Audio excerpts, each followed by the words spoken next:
Picture running a marathon meant to last all year, a grueling test of endurance and strategy, where every step counts and the finish line seems impossibly far away.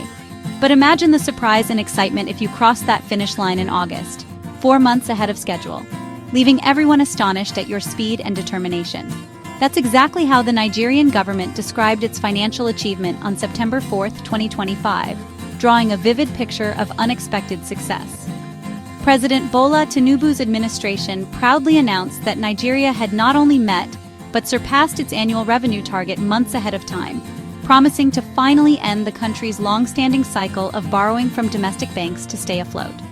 For a nation so accustomed to headlines dominated by stories of mounting debt, budget deficits, and economic uncertainty, this was a dramatic and almost unbelievable shift in the narrative. The government framed this moment as a true turning point, crediting a series of tough, sometimes controversial reforms for the country's newfound financial strength and stability. Supporters of Tinubu's administration saw the achievement as clear proof that the president's renewed hope agenda was finally bearing fruit, bringing optimism and a sense of possibility to many. Yet not everyone was convinced. Skeptics and critics wondered aloud how such a dramatic turnaround could happen so quickly, questioning the numbers and the methods behind the government's claims. The announcement sparked cautious optimism across the country, but also raised important questions. Would this early financial victory actually translate into relief for ordinary Nigerians struggling with high prices at the market and the rising cost of living? For years, a significant portion of Nigeria's income had been swallowed up by debt payments, leaving little left to invest in hospitals, schools, roads, and other vital services that citizens depend on every day. Now, the government claimed it was finally breaking free from that exhausting cycle, opening the door to new possibilities. But the real impact of this early finish was still uncertain, and many wondered what it would mean in practice. Would this financial win truly reach the lives of everyday Nigerians, improving their daily realities, or would it remain just another headline in the news cycle? Only time would tell if this early victory would mark the beginning of lasting change. The numbers behind the announcement were staggering. By August 2025, Nigeria had collected 20.59 trillion naira in revenue, marking a 40% jump from the previous year. This was not just a statistical blip, it was the highest revenue figure the country had ever seen in such a short period. For many, it felt like a turning point, a sign that Nigeria's economy was finally breaking free from years of stagnation and underperformance. This leap was widely credited to President Tinubu's bold and sometimes controversial reforms, especially the removal of the fuel subsidy, a policy that had long been considered untouchable in Nigerian politics. Ending the subsidy meant higher petrol prices for ordinary Nigerians, leading to frustration and protests in some quarters. But it also freed up trillions of naira for the government, money that had previously vanished into a black hole of inefficiency and corruption. The administration argued this tough move was necessary to redirect funds to more productive uses, like building roads, improving schools, and investing in healthcare. Tinubu's team insisted that short-term pain would lead to long-term gain for the country. Another key reform was stabilizing the naira. After months of volatility, the currency appreciated from over 1,900 to about 1,450 per dollar, a significant recovery that surprised many analysts and market watchers. A stronger currency helped control inflation, making everyday goods more affordable for families. It also made Nigeria more attractive to foreign investors, who had long been wary of the country's unpredictable exchange rates. Tinubu positioned these achievements as proof that his economic plan was working and that his administration was capable of delivering real, measurable progress. The early revenue milestone was meant to show both Nigerians and the world that the country could finally fund itself without constant borrowing from international lenders or relying on volatile oil prices. But beneath the headlines and official statements, questions remained. Was this financial giant leap as solid as it seemed? Or were there hidden cracks in the foundation of Nigeria's new economic miracle? Where did the extra money come from? 3 main sources: taxes, agriculture, and diaspora remittances.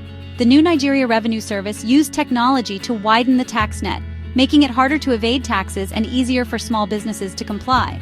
This boosted non-oil revenue and made the economy less vulnerable to oil price swings, In agriculture, programs like the Farmer Soil Health Card Scheme helped farmers increase yields and reduce food imports. Meanwhile, more Nigerians abroad sent money home, thanks to a stronger naira and better foreign exchange policies. These remittances injected much-needed foreign currency into the economy. Together, these pillars fueled the government's revenue surge. But could these gains be sustained? With more revenue, the government turned to infrastructure, launching projects like the Lagos-Calabar Coastal Highway. This 700-kilometer road aims to connect regions, boost trade, and create jobs. The highway is seen as an economic corridor, unlocking the potential of Nigeria's coastal region. Construction itself provides employment and stimulates local economies. Better roads mean farmers can get produce to market faster, and manufacturers can export more efficiently. The government touts these projects as proof that tough reforms are funding real progress. Visible improvements, cranes, new roads, are meant to symbolize a brighter future. But will these investments reach all Nigerians, or just a few? The government paints this as a story of triumph and vindication. Meeting the revenue target early is held up as proof that Tinubu's policies are delivering real results. Officials promise more investment in infrastructure, healthcare, education, and security. The stabilization of the naira is touted as another major win, restoring confidence and attracting investment. The administration claims the era of excuses is over. Now it's time for tangible benefits.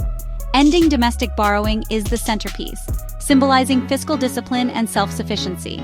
The message: Nigeria is finally funding its own development. But behind the numbers, the real test is whether these gains will improve daily life. Is this the start of a new era, or just another political narrative? Not everyone is convinced by the government's celebration. Critics point out that despite the announcement, Nigeria's Debt Management Office is still issuing new debt. Some economists argue the government's claim is more about clever wording than a true end to borrowing. Experts note that only about half the annual revenue target had been met by mid-year. Opposition leaders highlight that inflation and high living costs persist, making life harder for ordinary Nigerians. They argue that impressive revenue figures mean little when people can't afford basic food or when pensions go unpaid. Nigeria's public debt continues to rise, even as revenue grows. The proposed minimum wage is still too low to lift workers out of poverty. For many, the government's victory is just a statistical win, not a real one. The real question is, will this revenue boom actually change daily life for ordinary Nigerians, or will it simply be another headline that fades away? For millions across the country, the hope is that this financial windfall will finally translate into meaningful improvements that touch every household, not just the privileged few. The government is promising more funding for hospitals, schools, and infrastructure, areas that have long suffered from neglect and underinvestment. These are the services that form the backbone of any thriving society. If managed well, this could mean better healthcare for families, timely salaries for teachers, and smoother, safer roads connecting rural communities to opportunity. It could also mean more reliable electricity, cleaner water, and a stronger safety net for the most vulnerable. But skepticism runs deep. Nigerians have heard these promises before, only to be disappointed when little changes. Many wonder if this time will be any different, or if history will simply repeat itself. High living costs and economic hardship remain widespread, with families struggling to afford basic necessities like food, fuel, and housing. For many, daily survival is still a challenge. For the government to earn trust, it must show that these gains are not just numbers on a balance sheet, but real actions that reduce poverty and inequality. People want to see tangible results in their communities. Success will be measured not by trillions in the treasury, but by real improvements in people's lives. By families who can afford school fees, by children who have safe places to play, and by small businesses that can finally thrive. Nigeria stands at a crossroads. The nation has a rare chance to turn financial headlines into lasting change, but it will require transparency, accountability, and a genuine commitment to the public good. The coming months will reveal if this is a true turnaround or just another chapter in a long story of unfulfilled promises. Nigerians everywhere are watching, waiting, and hoping for real progress. The real victory will be when every Nigerian feels the impact, not just in numbers, but in daily life, in every home, and in every community across the nation.